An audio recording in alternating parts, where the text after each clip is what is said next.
Quiero saber si es que se puede ver la pantalla, el tema que vamos a dar. No se ve, doctora. ¿No se ve? No.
Hola, ¿ahora sí pueden ver?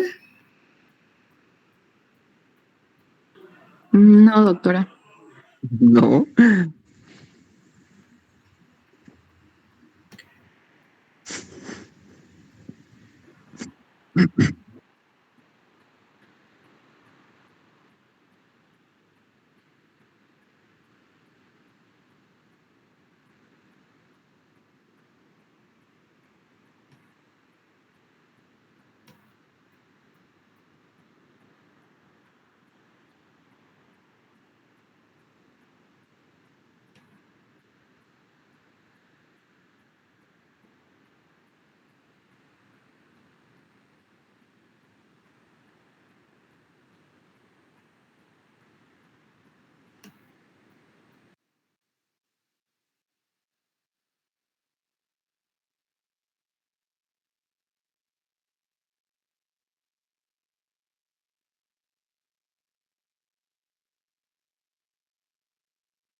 ¿Ahora pueden ver? Ahora sí, doctora. Sí, doctora. Ok.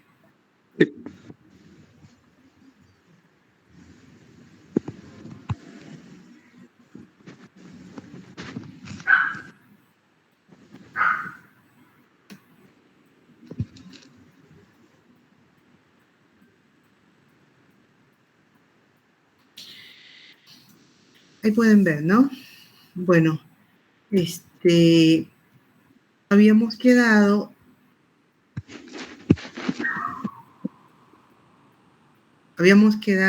en las clases teóricas, en aula, sobre las hormonas, la definición de lo que eran hormonas, el mecanismo de acción, el tipo de hormonas y este eje que es muy importante, que lo tienen que aprender, que es el eje de retroalimentación del eje hipotálamo hipofisiario, ¿no? Es un eje que constantemente lo van a estar viendo ustedes, no solamente a nivel de la parte de endocrinología, sino también constantemente cuando hablamos de que nuestro organismo está regulado por mecanismos de retroalimentación. Y retirando los nombres de hipotálamo, de hipófisis, nosotros encontramos este mismo mecanismo cuando hablamos de receptores y de efectores y de sistema nervioso central. Es el mismo mecanismo de retroalimentación o de feedback. Habíamos hablado de este feedback y habíamos hablado de las hormonas que se producen tanto en la adenohipófisis como en la neurohipófisis. Y nos quedamos en esta parte que es el inicio del tema más importante del cual tenemos que hablar en la parte de fisiopatología del sistema endocrino, y es la diabetes mellitus. La diabetes mellitus tiene una enorme importancia en la salud pública porque es la enfermedad a nivel mundial más prevalente y que conlleva a consecuencias graves de forma crónica y que viene asociada al estilo de vida, al tipo de alimentación, a los hábitos, a las costumbres, y que por lo tanto la importancia tiene que ver también con que es una enfermedad completamente controlable y que se puede prevenir. Básicamente, la diabetes mellitus es un trastorno metabólico relacionado a una insuficiencia en la cantidad de insulina en sangre, es decir, una insuficiente secreción de insulina por el páncreas.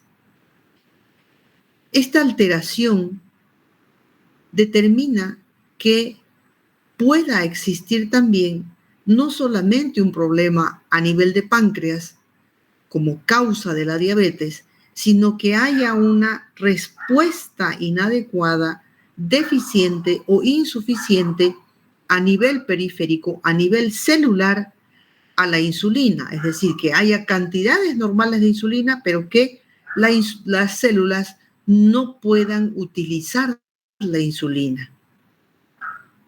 Este hecho de que no haya una adecuada utilización de insulina, ya sea porque el páncreas no produce o porque las células no pueden utilizarla, determina hiperglicemia crónica. ¿Qué es la hiperglicemia? Es el aumento de los niveles normales de azúcar, de glicemia, actualmente considerados como máximo normal 99 miligramos por decilitro. Ese es el máximo normal. Por encima de eso, estamos hablando de que hay un trastorno que está provocando elevación de los niveles de glicemia en cualquier individuo. Por lo tanto, produce también alteraciones en el metabolismo de los carbohidratos, en el metabolismo de proteínas, grasas, y esto lleva a ¿qué? A complicaciones agudas y a complicaciones crónicas. El impacto de la diabetes mellitus es realmente muy importante conocerlo porque nos habla de que estamos muy mal en cuanto a prevención, en cuanto a hábitos, en cuanto a forma y estilo de vida, porque si ven ustedes aquí en este gráfico de la derecha, en el año 2000, hace 23 años, había 151 millones de personas diabéticas en el mundo. Actualmente hay aproximadamente 500 millones de personas con diabetes en el mundo. Se estima que para el 2030 hayan aproximadamente 600 millones de personas con diabetes y en el 2045 700 millones de personas con diabetes. Es decir, es una cantidad enorme la cantidad de adultos o de personas con diabetes mellitus. Se estimaba para el 2019 que existían 463 millones de adultos que vivían con diabetes y es una cantidad enorme. Imagínense la población de Bolivia que tiene, digamos, 13 millones multiplicada por 100 veces esa cantidad. Es uno de los desafíos sanitarios de mayor crecimiento. Ustedes ven la evolución, el constante ascendente de la cantidad de diabetes en el mundo y como ven se ha triplicado el número de diabéticos en los últimos 20 años. Pero es importante saber que la diabetes como enfermedad incrementa el riesgo de muerte temprana, es decir, acorta la proyección de vida que tiene una persona. Y la Federación Internacional de Diabetes estima aproximadamente 4.2 millones de adultos que fallecen como consecuencia de la diabetes por año debido a la diabetes y sus complicaciones. Esto significa que aproximadamente cada 8 segundos muere una persona por complicaciones relacionadas a la diabetes. Imagínense esa cantidad, ese impacto que tiene a nivel mundial. Cada 8 segundos muere una persona por complicaciones secundarias a la diabetes. Y la otra parte también es muy importante porque existen intervenciones y cambios en hábitos de vida, en estilo de vida, que pueden mejorar la vida, la proyección y la disminución de este impacto global de enfermedad y muerte que tiene la diabetes. En Bolivia se estima que aproximadamente 6.6% es la cantidad de diabéticos que existen, es decir, de cada 100 personas, 6 son diabéticas, lo que significa que existen aproximadamente 362.000 personas que viven con diabetes, que saben que tienen diabetes o que aún o ignoran que tienen la enfermedad y que pronto pues van a ser diagnosticados porque la diabetes da síntomas. Pero bueno, tenemos que hablar, aparte de esto que es muy importante, de por qué hablamos específicamente de este primer tema y por qué también les he pedido que hagan una revisión del tema, es por este impacto que tiene la enfermedad a nivel mundial y a nivel como país, ¿no? Volviendo pasos hacia atrás, es importante recordar las funciones del páncreas. El páncreas es una glándula mixta, como saben, forma parte del aparato digestivo, pero también forma parte del sistema endocrino. Hemos hablado del páncreas como una glándula exócrina cuando interviene en los procesos de digestión, destilando las enzimas digestivas, las enzimas pancreáticas hacia el tubo digestivo, hacia el intestino delgado, ¿no? Pero también tiene la parte endocrina. Y esta parte endocrina es la que en este momento interesa cuando hablamos de diabetes. El páncreas se encuentra ubicado por debajo del estómago, encima de la primera curvatura del duodeno, y está constituido por el páncreas exócrino, que es el que produce las enzimas digestivas, y el páncreas endocrino, que contiene aquellos que conocemos con el nombre de islotes de Langerhans. Y en los islotes de Langerhans tenemos principalmente 3 células. Células tipo B que producen insulina, células alfa que producen glucagón y células gamma que producen otra hormona, la hormona de crecimiento, que es la somatostatina. El glucagón favorece la degradación del glucógeno que está almacenado y se libera cuando hay hipoglicemia o cuando los niveles de glicemia están bajos. Y la insulina tiene un efecto contrario.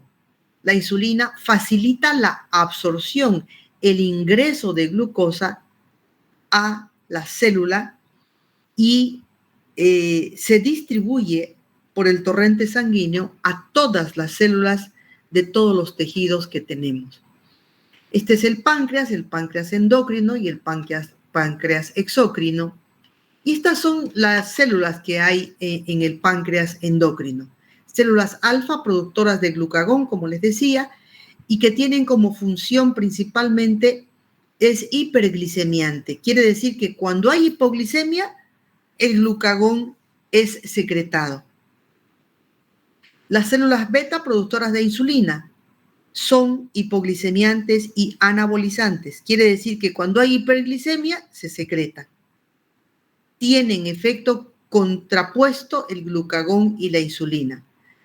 Las células gamma secretan somatostatina, que regula la motilidad gástrica y la secreción endocrina intestinal.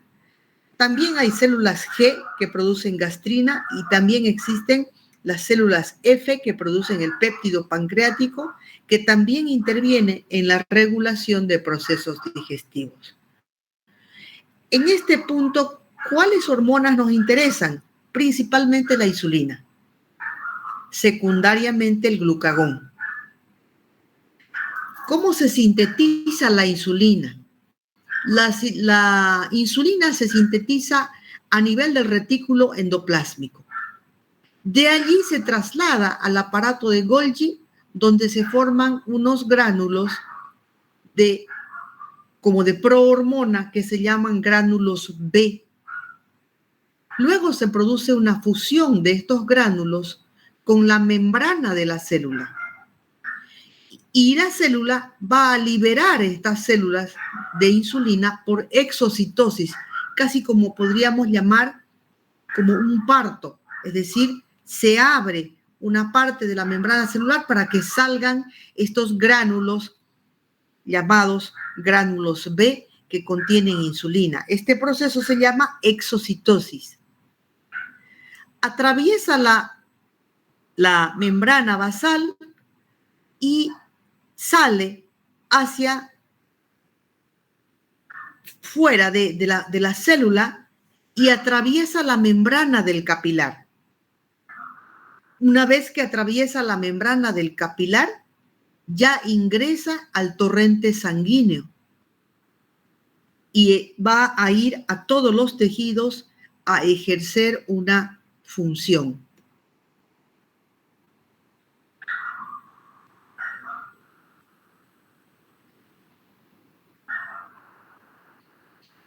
Una vez en la sangre, la insulina, como toda hormona, hemos visto, tiene que tener sus receptores. Cuando llega a las células, cualquier célula, la insulina tiene que unirse a un receptor que se llama subunidad alfa.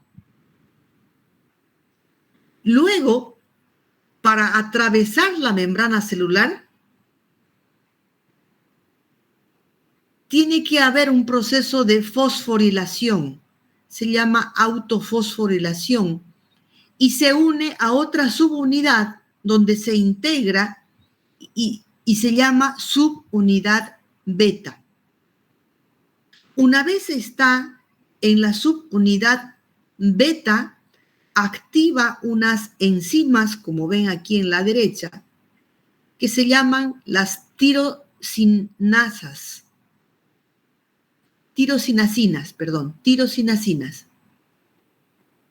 Estas tirosinacinas van a fosforilar enzimas que son las enzimas que participan como intermediarias en el metabolismo de los hidratos de carbono, de los lípidos y las proteínas.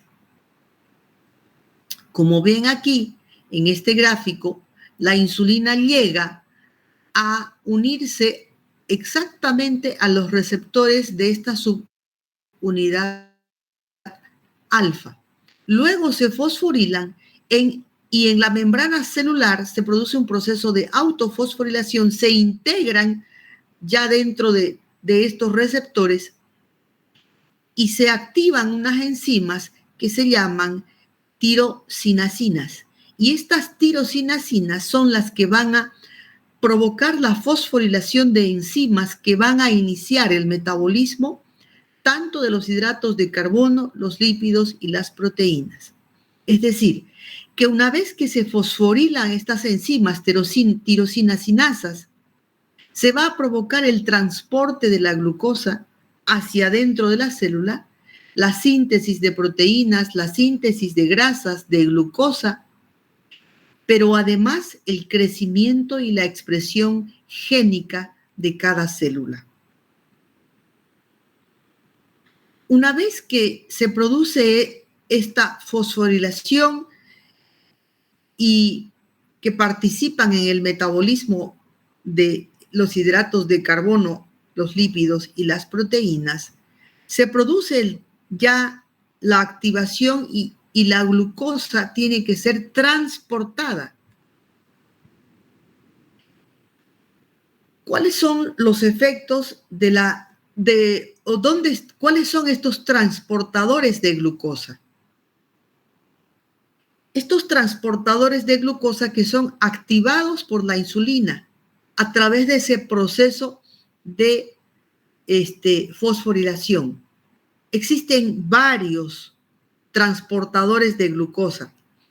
Actualmente tienen mucha relevancia los transportadores que se llaman SGLT1, SGLT2. ¿Por qué?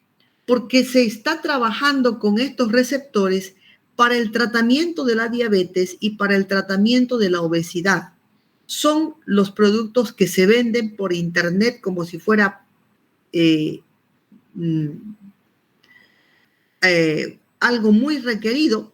Se venden como pan caliente, la semaglutide, el Ozempic, que deben conocer, y que se colocan a nivel subcutáneo como inyecciones una vez al día o una vez cada semana, y que producen un control mucho más preciso de los niveles de glucosa, inhiben el apetito y producen un adelgazamiento del paciente obeso, una pérdida de peso del paciente diabético y un adecuado control de los niveles de glucosa. Estos transportadores de glucosa van a ir a ejercer su función a nivel del intestino delgado y los túbulos renales, permitiendo la absorción de glucosa.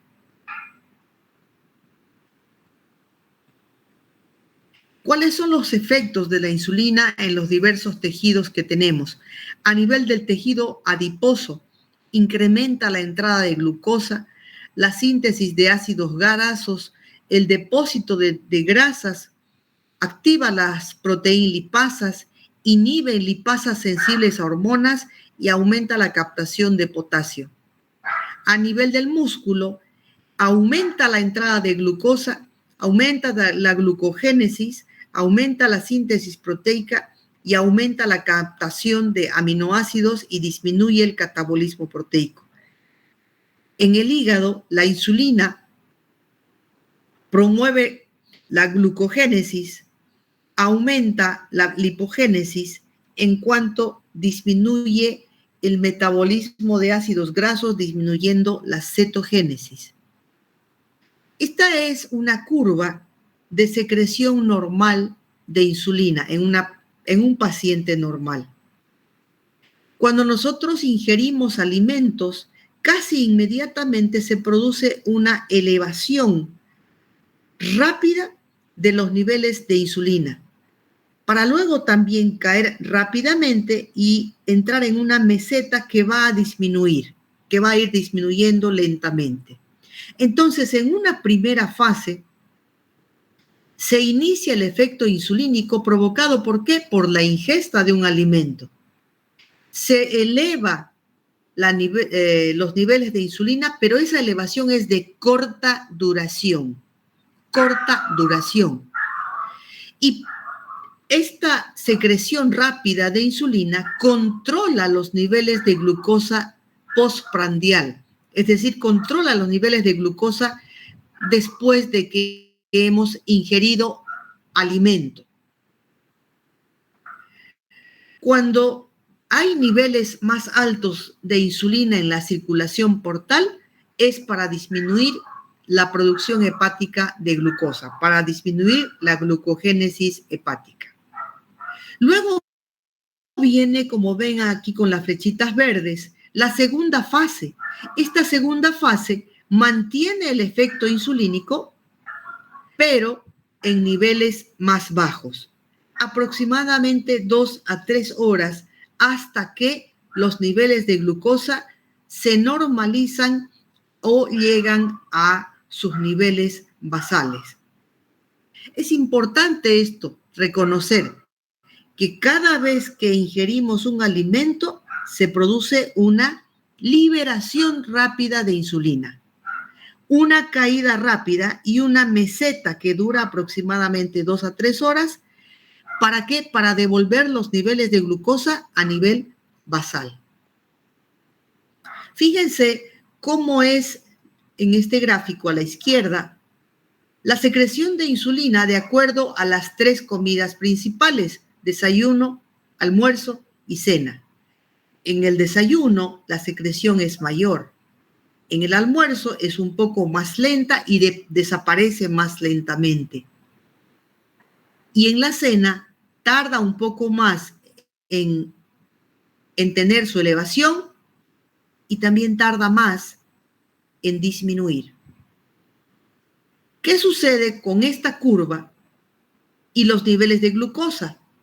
En la mañana, cuando comemos, se eleva la glucosa, pero rápidamente se controla porque hay una secreción rápida de insulina. Con el almuerzo también se produce insulina, una secreción de insulina, pero como ven, la secreción es menor y así también el control de la glicemia después del almuerzo es más lento, y en la cena vuelve a tener la glucosa una elevación cuando comemos y un descenso un poco más lento. ¿Hasta dónde? Hasta niveles basales. Estos son los perfiles de insulina y de glucosa en el paciente que no es diabético. Esto es normal en todos nosotros, bueno, en los que no somos diabéticos. Y fíjense cuáles alimentos, qué tipos de alimentos son los que producen una elevación más rápida, una elevación más potente, una mayor cantidad de insulina. Aquí en rojo están los alimentos que producen una mayor secreción de insulina. ¿Qué alimentos están ahí? Las grasas, los quesos, por ejemplo, los hidratos de carbono. ¿Cuáles son los que menos producen? Las carnes, y los que menos producen las verduras. Entonces, dependiendo del tipo de alimento, también esta curva de secreción de insulina varía. Ahora vamos a ver la diferencia que existe entre la curva de insulina, curva de secreción de insulina en el paciente normal, vamos a compararlo, y en el paciente que es diabético.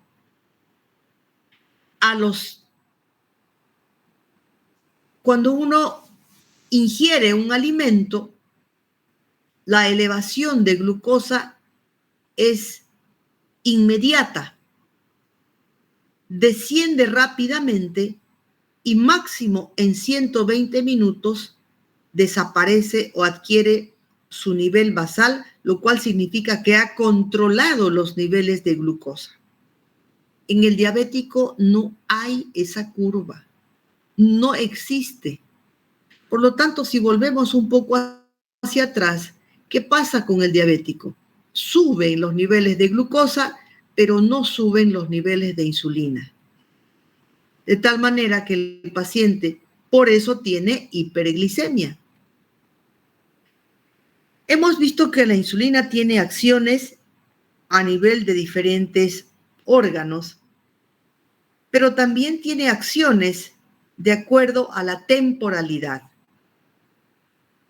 Las acciones rápidas, inmediatas de la insulina es el transporte de glucosa, ¿dónde? Hacia adentro de la célula.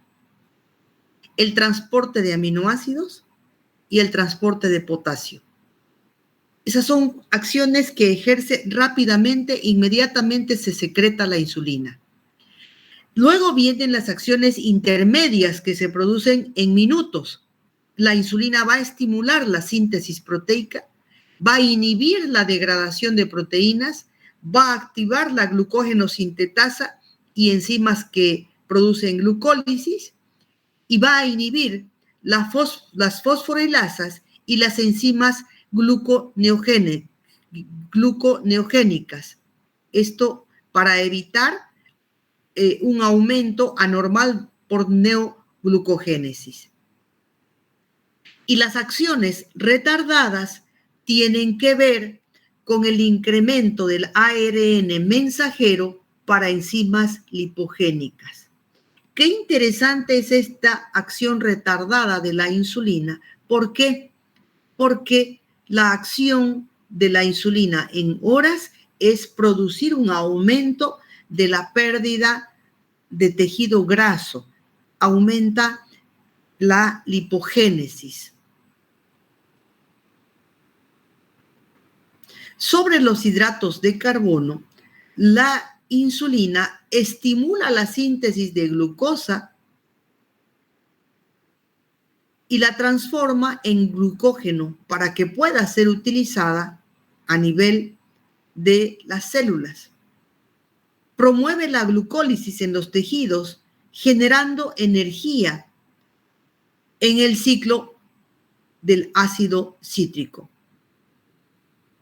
A nivel de las grasas, estimula la lipogénesis, aumenta la síntesis de ácidos grasos, esta es una acción retardada, aumenta la síntesis de glicerol, aumenta la esterificación de las grasas y el depósito como triglicéridos. Estimula una enzima que se llama lipoproteína lipasa y capta ácidos grasos desde la periferia, inhibe la lipólisis. Y en las proteínas, la insulina provoca acumulación de proteínas, tanto y estimula la síntesis estimula la síntesis de proteínas tanto en el hígado, en el músculo y en el tejido adiposo. ¿Qué sucede en la diabetes mellitus?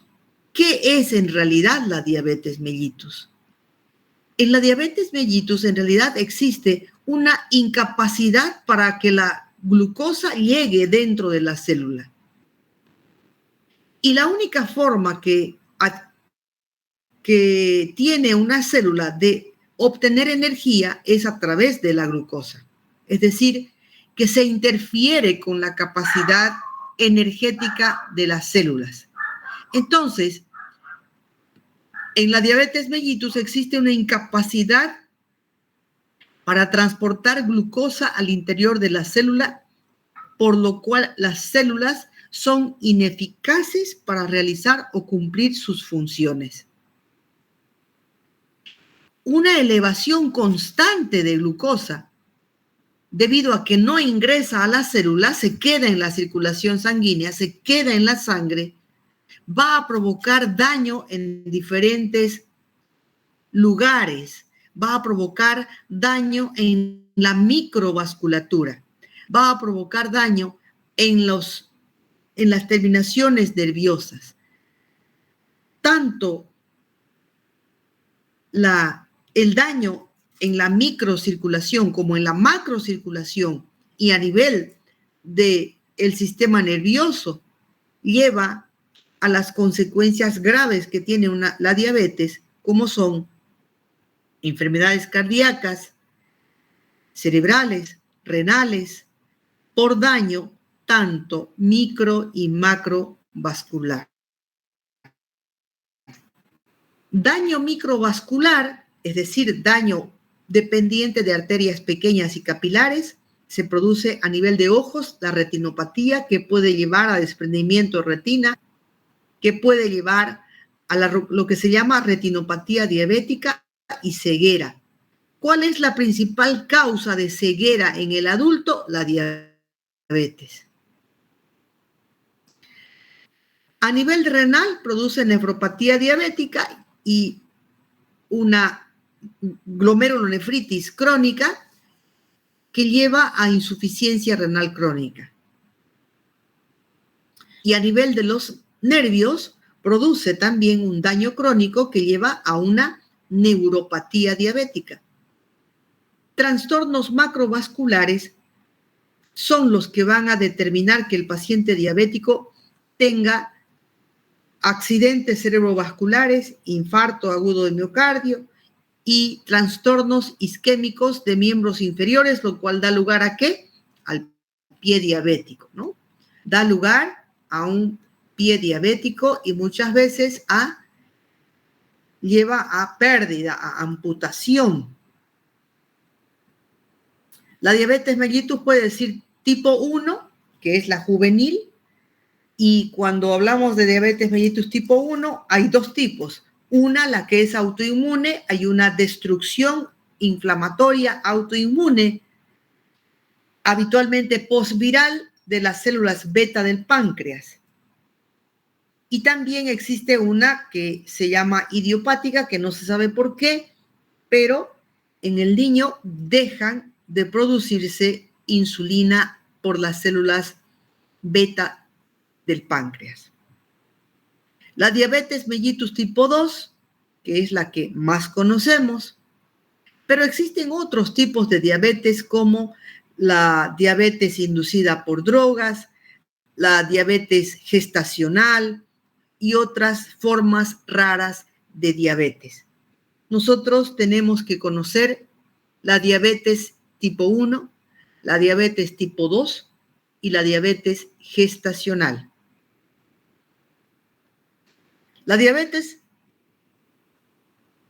mellitus tipo 1, como les decía, la causa más frecuente es una destrucción autoinmune de las células beta del páncreas. Se caracteriza por este hecho, una destrucción de las células beta del páncreas. Si no hay células beta del páncreas, no hay insulina. Por lo tanto, hay una insuficiencia absoluta de insulina. Y una vez que se destruyen las células, hay un incremento de la glicemia, lo cual determina una constante elevación de los niveles de glucosa en sangre del niño o joven que ha empezado a tener diabetes. Como recuerdan, según lo que les he explicado, no solamente interviene en el metabolismo de la glucosa, es lo más importante, obviamente, ¿no? Pero también interviene en el metabolismo de las grasas y en las proteínas. La destrucción autoinmune de las células beta es la causa más frecuente. Existe cierta predisposición genética ligada al cromosoma 6 del sistema mayor de histocompatibilidad y existe entonces fisiopatológicamente un ataque autoinmunitario donde se producen autoanticuerpos contra las células beta, contra la insulina. Existen también relación con algunos factores ambientales, como son las infecciones, principalmente ligado a la parotiditis, la rubeola, las infecciones por coxsackievirus y citomegalovirus. La diabetes mellitus tipo 2 es la más frecuente. Es la que tiene esas estadísticas impresionantes con las cuales comenzamos la charla. Se caracteriza por ese dato que les he mencionado, que es característico de la diabetes, que es la hiperglicemia. Hiperglicemia, con valores normales de insulina o con valores reducidos de insulina o también con valores elevados de insulina. ¿Cómo es posible que haya una persona diabética con niveles normales de insulina? ¿Se dan cuenta esa contrariedad? Que haya niveles normales de insulina, pero haya hiperglicemia. Pues existe, ¿por qué? Porque a eso le llamamos resistencia a la insulina. Resistencia a la insulina. Niveles reducidos de insulina es lo que clásicamente conocemos, ¿no? No tiene insulina el paciente. O niveles elevados de insulina también. Es lo que llamamos hiperinsulinemia. Hiperinsulinemia. Se produce hiperinsulinemia. ¿Por qué? Porque hay una incapacidad de que se lleven a cabo los mecanismos de acción de la insulina que permite la utilización de glucosa por la célula. La diabetes mellitus tipo 2 corresponde al 95% de los casos de diabetes mellitus. ¿Qué características tiene la diabetes mellitus tipo 2? Existe una alteración en la función de la célula beta, es decir, la célula beta productora de insulina empieza a funcionar anormalmente, empieza a fallar, empieza a haber una insuficiencia en la función de la célula beta. Por lo tanto, menor secreción de insulina. También puede haber una resistencia periférica a la insulina. Hemos visto que la insulina necesita, ¿qué? Receptores. Es una hormona. Y como hormona, necesita un receptor en la célula, en la membrana celular. Entonces puede ser que haya una resistencia periférica a la insulina. Puede ser también que haya un aumento en la producción hepática de glucosa a través del proceso que se llama neoglucogénesis. Y también un metabolismo anormal de las grasas.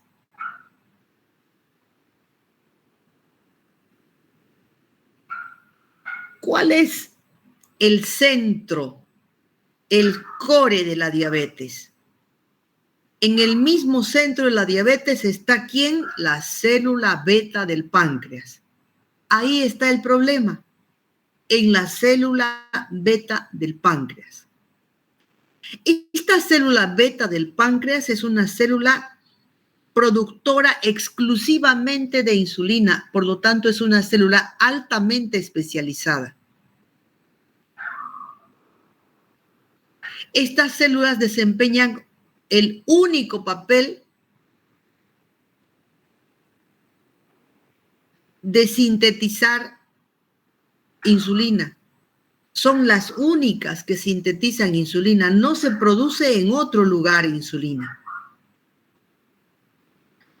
Estas células pueden perder su función, lo que se llama pérdida de la funcionalidad, o también pueden perder su identidad de célula beta, es decir, pueden envejecer y perder las características propias de la célula beta. Estas células beta tienen algunas características que se denominan plasticidad, es decir, tienen capacidad de cambiar, de tal manera que pueden sufrir procesos denominados desdiferenciación, transdiferenciación y senescencia. Esos procesos son los que llevan a que la célula beta se vuelva insuficiente. Por procesos de desdiferenciación es cuando la célula beta regresa, como tiene plasticidad, tiene esa capacidad de cambiar, regresa a un estado menos maduro. Es decir, hace como un retroceso y vuelve a un estado parecido, similar a una célula madre. El resultado de esto es que pierde la capacidad de producir insulina. Ese es el primer fenómeno que puede sufrir la célula beta, un proceso de desdiferenciación, un estado de inmadurez de la célula beta. El otro estado es la transdiferenciación, es decir, cuando la célula beta madura, se transforma en otro tipo de célula, Volvemos al hecho de que la célula beta tiene una característica que se llama plasticidad, que es la capacidad de cambiar. Entonces, en la transdiferenciación, la célula beta madura se transforma en otro tipo de célula. Estas células beta pueden transformarse de células productoras de insulina a células alfa productoras de glucagón. La tercera forma de cambio que puede sufrir la célula beta es la senescencia, es decir, el envejecimiento. Las células beta sufren un declive natural por envejecimiento fisiológico. Entonces, estos tres cambios que puede sufrir la célula beta son los cambios que están implicados en la diabetes mellitus tipo 2. Independientemente uno, por un lado, o en conjunto los tres. Entonces, fisiopatológicamente podemos decir que la célula beta, que tiene capacidad de cambiar, que tiene esa propiedad que se llama plasticidad, da lugar a una deficiencia en la producción de insulina por tres procesos. Por desdiferenciación, que es una inmadurez de la célula beta, se vuelve inmadura. Por transdiferenciación, se vuelve de célula beta productora de insulina a célula alfa productora de glucagón. Y por senescencia, que es un envejecimiento fisiológico de la célula beta. Cualquiera de esos tres procesos entenderán que va a dar como resultado una disminución en la producción de insulina. Si hay una disminución en la producción de insulina, ¿qué va a pasar? No va a haber un adecuado metabolismo de la glucosa. La glucosa no va a entrar a la célula se va a quedar sin fuente energética, en tanto que la glucosa en sangre va a subir porque no hay quien la utilice. Entonces vamos a ver que una célula beta saludable produce normalmente gran cantidad de gránulos de insulina, gránulos B que les he mencionado antes. Pero la célula puede sufrir procesos de desdiferenciación, transdiferenciación o senescencia. Esa es una célula beta enferma, disfuncional. Entonces, fisiopatológicamente, la diabetes mellitus tipo 2 comprende tres defectos principales. Deficiencia de insulina por cualquiera de esos procesos que les he mencionado, desdiferenciación, transdiferenciación o senescencia. Como no hay insulina, de algún lado tiene que haber glucosa para que llegue a la célula. Como no hay insulina, se produce hiperglicemia. No hay quien metabolice la glucosa. Al mismo tiempo que el hígado recibe señales de que la célula está hipoglicémica, que la célula no tiene fuente de energía y por lo tanto, ¿qué hace el hígado? Responde normalmente aumentando la neoglucogénesis. Por lo tanto, ¿eso qué hace? Aumenta más los niveles de glicemia en sangre. Y por último, los receptores de insulina a nivel celular se alteran, disminuyen. Y si no hay receptores de insulina, tampoco hay quien consuma glucosa, lo cual lleva nuevamente a este hecho que es llamado diabetes, que es la hiperglicemia. ¿Tienen alguna pregunta hasta aquí? No. Ok. Es importante que les mencione unas hormonas relativamente nuevas y que ahora son blancos terapéuticos que se llaman incretinas. Estas incretinas son hormonas que se producen en el tubo digestivo en respuesta a la ingesta de alimentos. Es decir, comemos y se producen incretinas. ¿Se entiende, no? Comemos y se producen incretinas. Son producidas en el tracto gastrointestinal, en el tubo digestivo. ¿Qué hacen las incretinas? Tienen efectos sobre los islotes de Langerhans. Es decir, van a mandar información a través de estas hormonas incretinas para aumentar la secreción y liberación de insulina.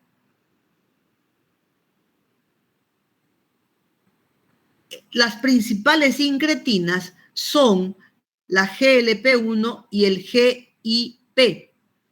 El efecto incretina entonces consiste en que se produce una mayor liberación de insulina por el páncreas cuando hay una liberación de las incretinas a nivel gastrointestinal.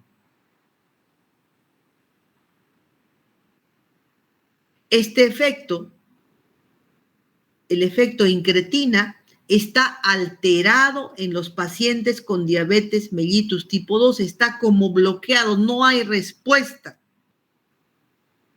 No hay respuesta no hay un adecuado efecto incretina. ¿Qué sucede con los niveles altos de glucosa? Existen diferentes cambios que dan lugar a una glucolipoadaptación, glucolipodetoxificación y glucolipotoxicidad. De manera secuencial se van produciendo cambios en el organismo que dan lugar a esta última parte que se llama gluco y lipotoxicidad. Es decir, toxicidad celular por niveles altos de glucosa, por acumulación de lípidos a nivel del intersticio de los tejidos. Entonces, primero, en la primera parte de los niveles elevados de glucosa, en una primera etapa de la diabetes, podríamos decir, se produce una adaptación, una glucolipoadaptación. En este momento se busca la manera de compensar el déficit de energía, el déficit energético que tiene la célula, porque no ingresa glucosa, no puede ingresar la glucosa y no tienen de dónde captar energía. Se producen mecanismos de compensación. Luego viene la segunda etapa, que es la glucolipodetoxificación. Y finalmente, la glucolipotoxicidad, cuando ya la persona tiene cambios irreversibles por elevación crónica de los niveles de glucosa y la falta de insulina. Entonces, en las etapas iniciales, la glicemia empiezan a fallar las células beta por cualquiera de esos mecanismos que les he mencionado y se mantiene por un tiempo niveles normales de glucosa, porque las células beta que están normales tratan de aumentar su función, incrementando su producción de insulina, las células beta normales. Pero estas células se agotan y una vez que se agotan, aparece ya una hiperglicemia persistente. Y esta hiperglicemia persistente tiene que ver con el desarrollo también de resistencia a la insulina, es decir, la poca insulina que hay ya no sirve para que pueda ser utilizada la glucosa por las células.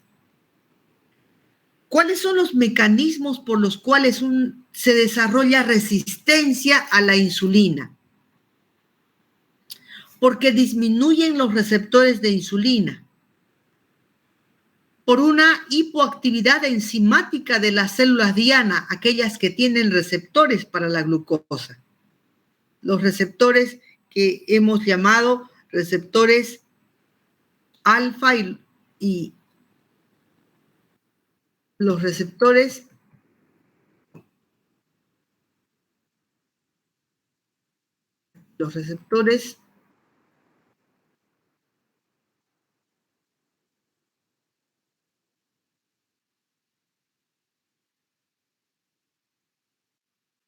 estos receptores. Estos receptores son los que poco a poco van disminuyendo. Los receptores que se unen a la insulina, la subunidad alfa, y luego la subunidad beta. Esos receptores disminuyen poco a poco y contribuyen a que haya una resistencia a la insulina. Primero, hay una producción mayor por las células beta normales que quedan, pero aún produciendo más insulina a nivel periférico, los receptores disminuyen, por lo tanto es uno de los mecanismos que contribuye a la resistencia a la insulina. Hipoactividad enzimática de las células diana, disminución de la tirosina sinasa, disminución de los transportadores de glucosa. Ahí han visto que hay más de 7, 2 son los principales. Y alteraciones en las vías de señalización de la insulina. La diabetes no se desarrolla de un día para otro. Es un proceso. Para que una persona llegue a manifestar ya hiperglicemia permanente, ha tenido que pasar por estas etapas. Entonces, primero hay lo que se llama resistencia a la insulina, hiperinsulinemia. Ahí debería haber un cambio de hábitos, debería haber un tratamiento nutricional. Tendría que haber actividad física para que en los músculos, donde están la mayoría de los receptores, aumenten y se activen los receptores de insulina. ¿Para qué? Para que esa insulina metabolice la glucosa y la célula pueda utilizar la glucosa. Entonces, las alteraciones relacionadas a un trastorno en el metabolismo de la glucosa se relacionan a eventos perfectamente identificados.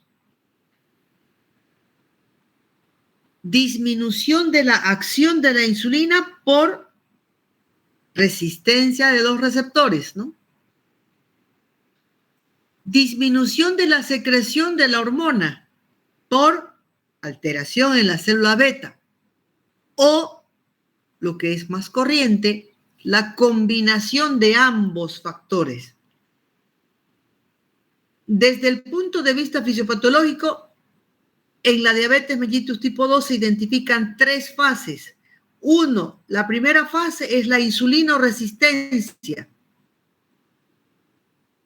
La segunda fase es cuando hay una hiperinsulinemia, resistencia a la insulina, y como hay resistencia a la insulina, hay hiperglicemia.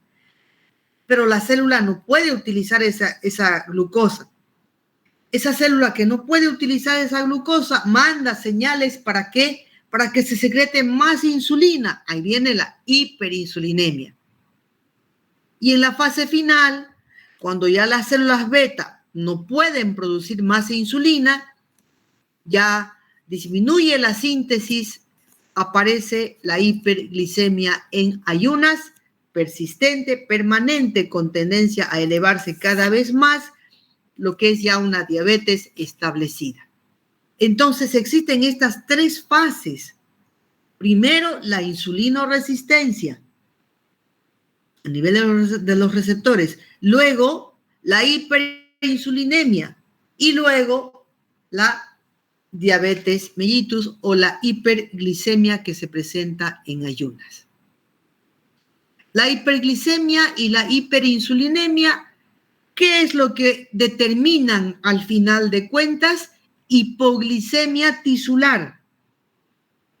Se entiende esto, ¿no? De que hay glucosa, pero esa glucosa no puede ser utilizada. Por lo tanto, se acumula en sangre. Hay hiperglicemia en sangre circulando, pero hipoglicemia celular. Hipoglicemia celular.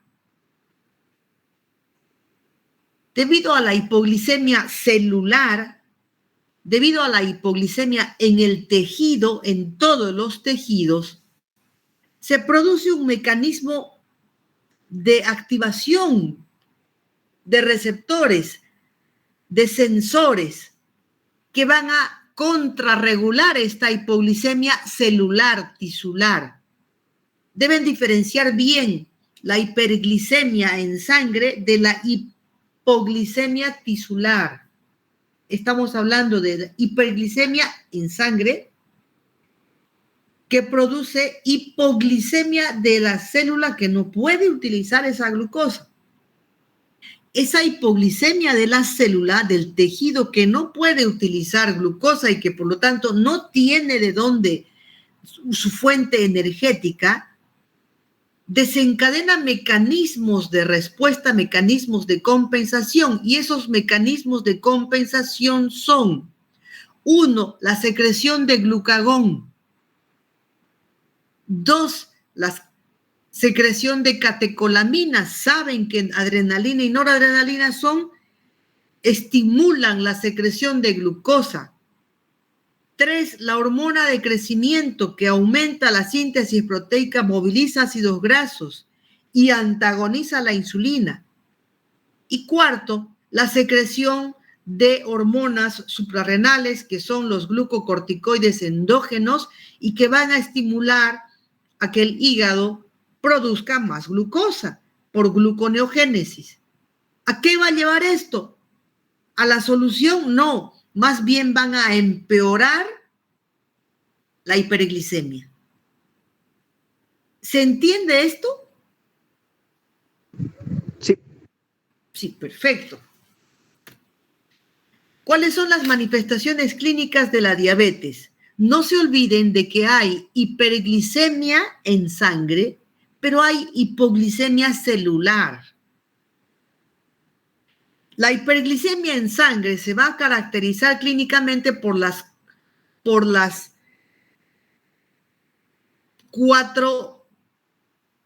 tres P's en realidad. Glucosuria, es decir, la aparición de glucosa en orina, y aparece glucosuria cuando los niveles en sangre sobrepasan 180 miligramos por decilitro.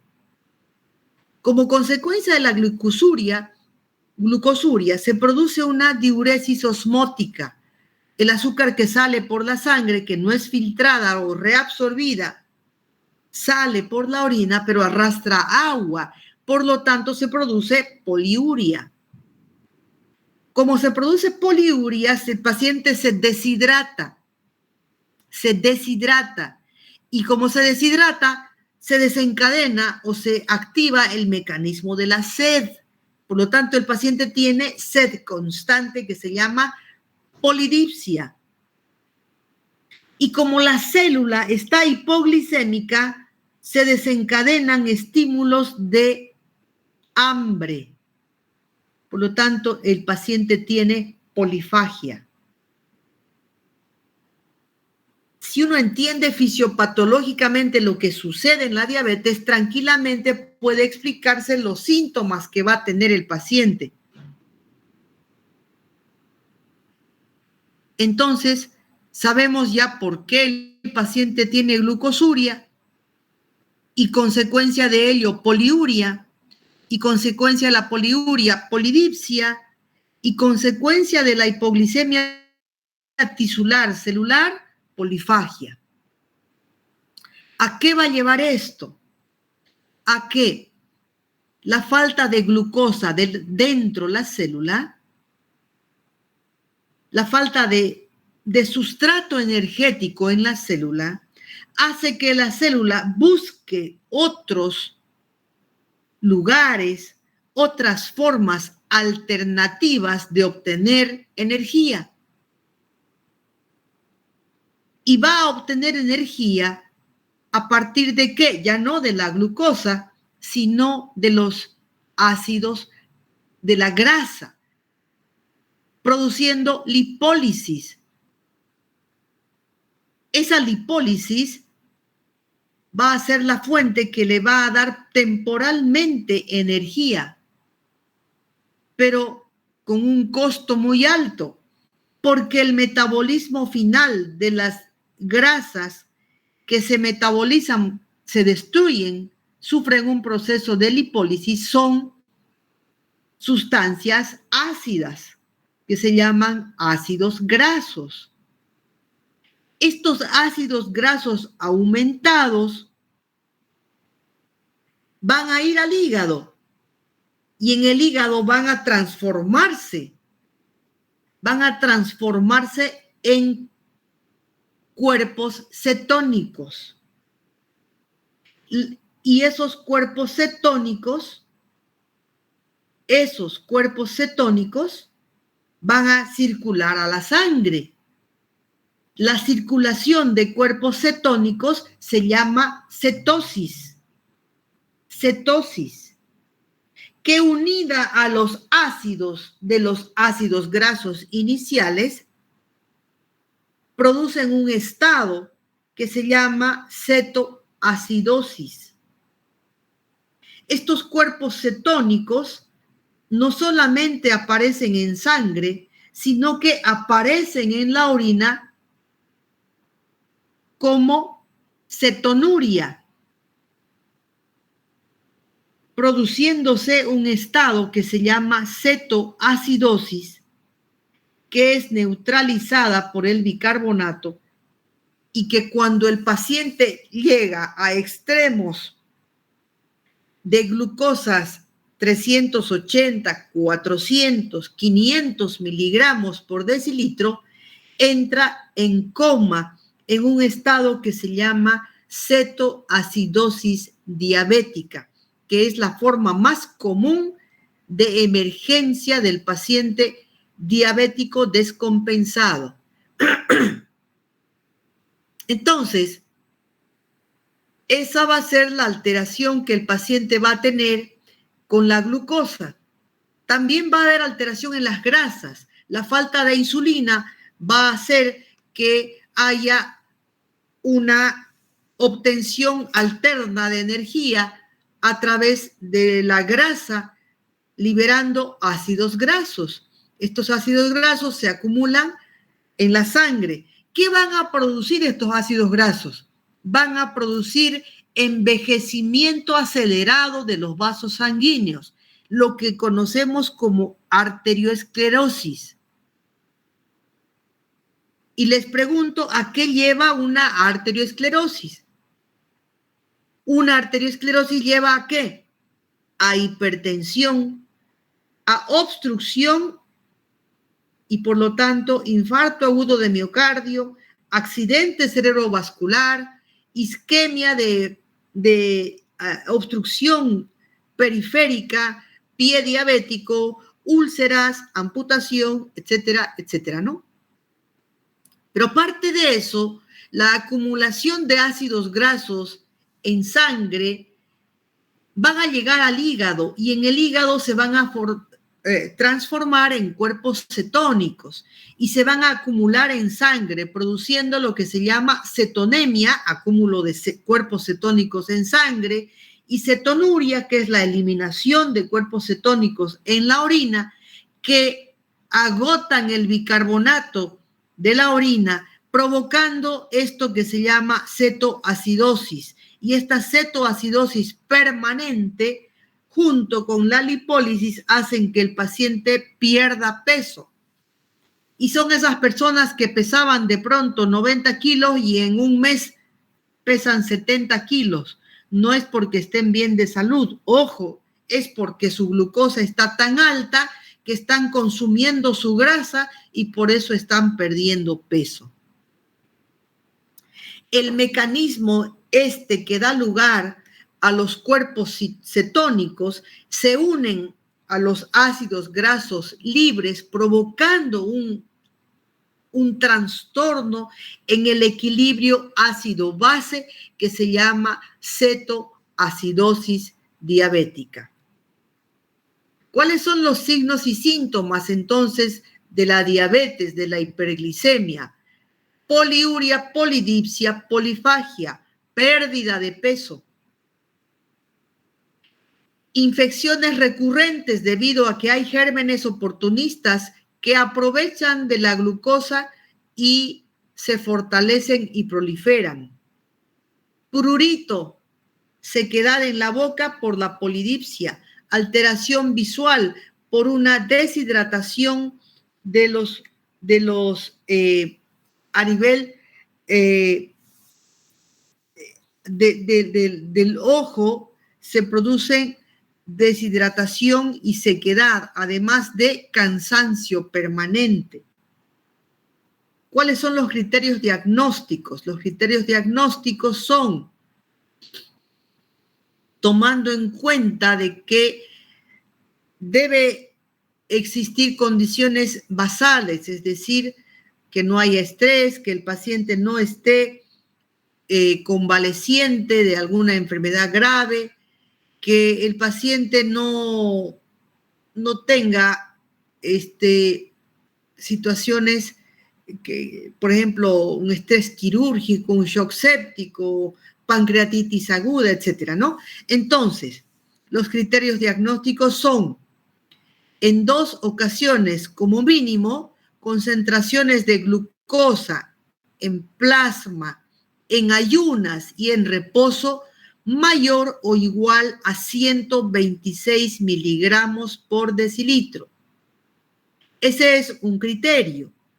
Otro criterio es concentración de glucosa en plasma venoso a las 2 horas después de haber comido, igual o mayor a 200 miligramos por decilitro en una prueba de tolerancia oral a la glucosa.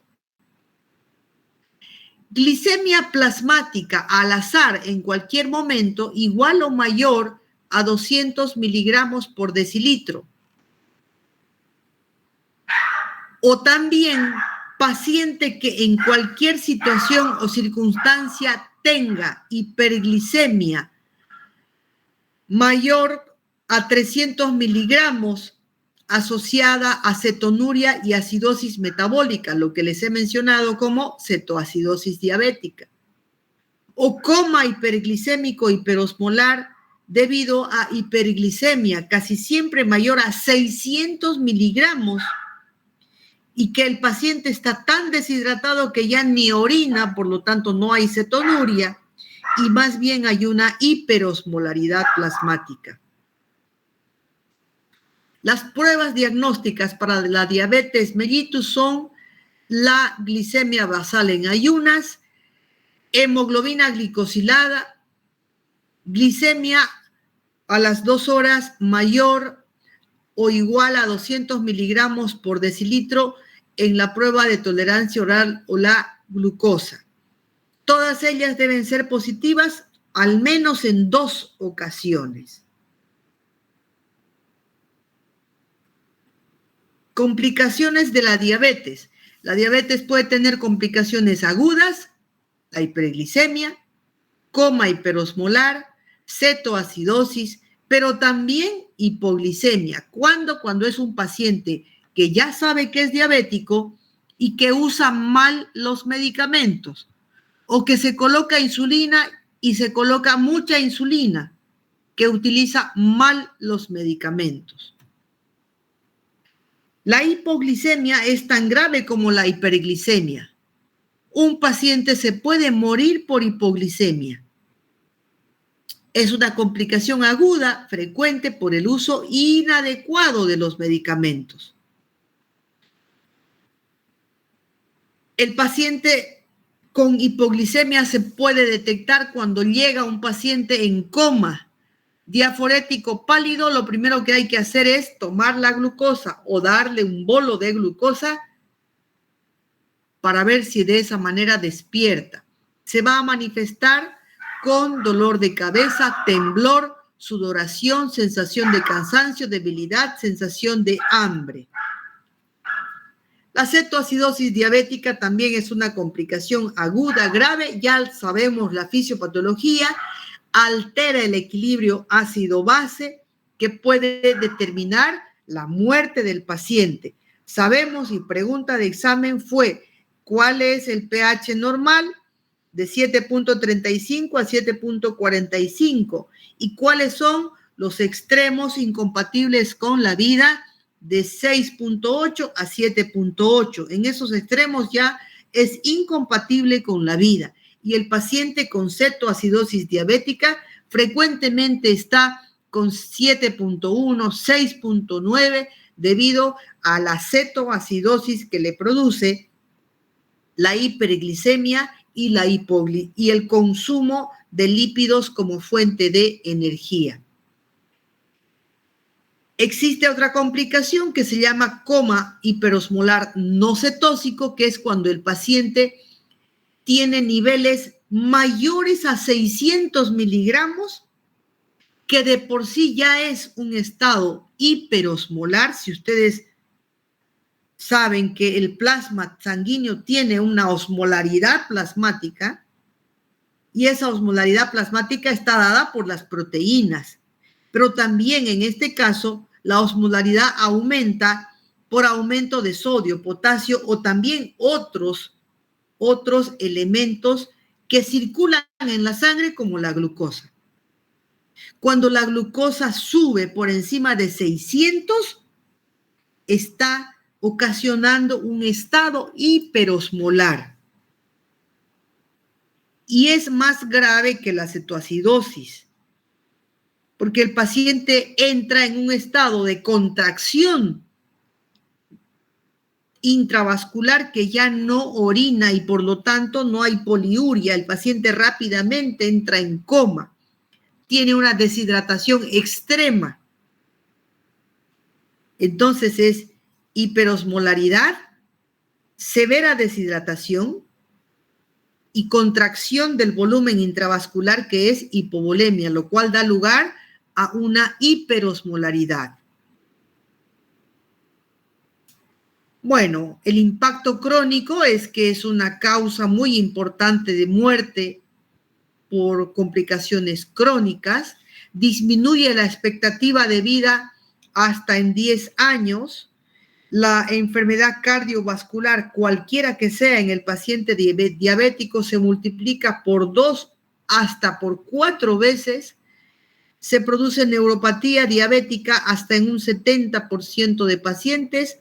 La combinación de cambios micro y macrovasculares asociados a la neuropatía da lugar a lesiones ulceradas crónicas que llevan a amputación, retinopatía diabética que lleva a ceguera y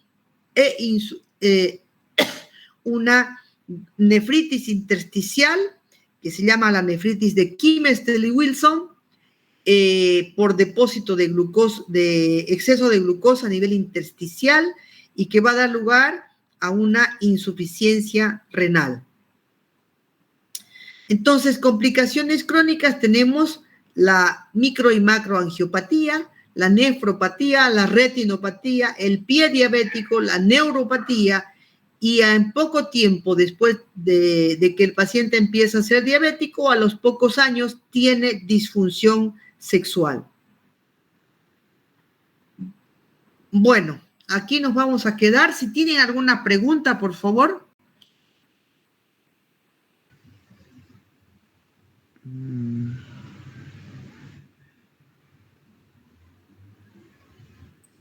Doctora, una pregunta.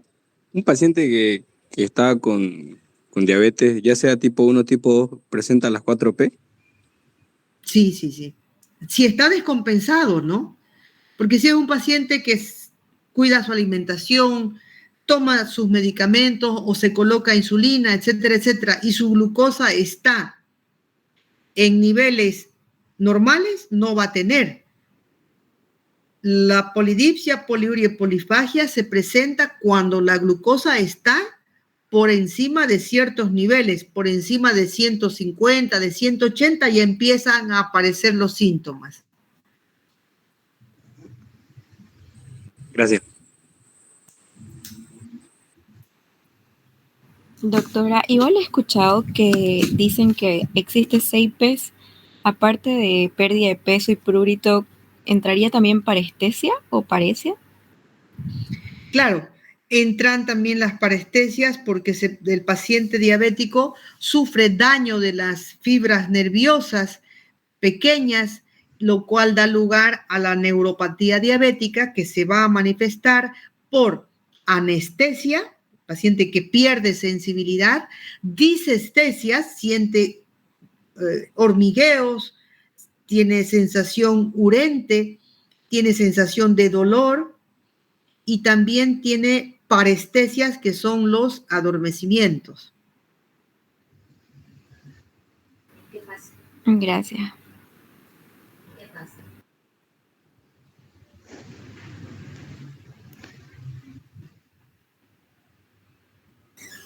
Una pregunta más, doctora. ¿Y el tiempo para llegar a ese tipo de cronicidad, más o menos, en cuánto está determinado?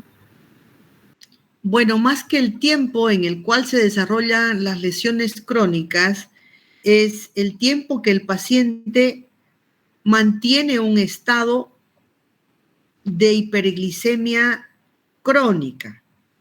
El paciente a veces a los 3 años, a los 5 años, ya tiene complicaciones de hiperglicemia. Me refiero a ese paciente que está constantemente con niveles de 250, 280, niveles elevados de glucosa y que no hace nada. Ese paciente rápidamente va a presentar complicaciones crónicas, ¿no? Ahora, es usual encontrar ya complicaciones en el diabético después de los 10 años, por ejemplo. Casi todos los pacientes diabéticos tienen alguna complicación crónica. Me refiero siempre al paciente que no está bien controlado, ¿no?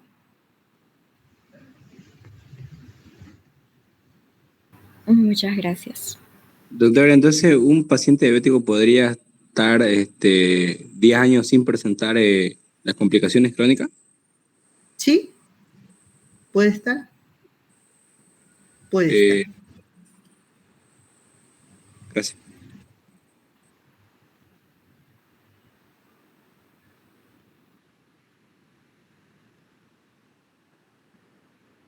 Doctora, una consulta con respecto con las notas. El segundo parcial, por mi caso, el mío, participé en lo que era en el Congreso de Autoinmunidad y Dolor, y en el segundo, o sea, en la foto del segundo parcial me había colocado los 4 puntos, pero ya en el que mandó hoy ya no los tengo los 4. Y quería consultarle eso. Debe haber un error porque me he fijado y para poner las notas ya están con los 4 puntos. ¿Cuál es tu nombre? María Alejandra Taca. Villagómez. ¿Taca? Sí, Ok. Lo voy a volver a revisar y si es que hay un error, porque tengo las tengo las dos notas, sí. sin los 4 puntos y con los 4 puntos, si hay un error, lo corrijo, pero es posible que ya esté corregido porque me he fijado y las notas que he pasado son notas que ya tienen con los 4 puntos de las personas que asistieron al curso. Pero lo voy a revisar. Ya, ya gracias, doctora. Es que eso tenía 60 o algo así y ahora ya, más los 4 puntos era 64 y ahorita tengo 60 de nuevo. Y se hace Voy a diferencia mirar, ¿ya? unos 4 puntitos. Ya, ya, doctora. Ok, voy a mirar. Ya, No importa, gracias. doctora. Muchas gracias. Yo estaba viendo ese mismo error. Soy Soto. Igual la nota la ¿Soto? tengo con los 4 puntos. Sí, doctora. Voy a revisarlo, ¿ya? Muy bien, gracias, doctora. Ok.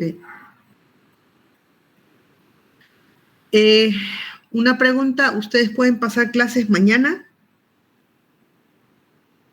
Sí, doctora. ¿A qué hora más o menos? Sí, doctora. 7:30 de la mañana. Ya, doctora. Está bien. Sí, Ok, doctora, está entonces bien. Sí, doctora. pongo el aviso para que pasemos clases mañana a las 7:30, ¿ya? Ya, doctora, Muchas gracias y buenas noches. una consulta más, disculpe. Yo tengo el mismo error. ¿Puede revisarlo, por favor? Soy Torres Iriarte. Ya. Torres, Soto y Taca, ¿no? Sí. Sí, doctora. Lo voy a revisar, ¿ya? Está bien, hasta luego. Hasta luego, doctora. Gracias.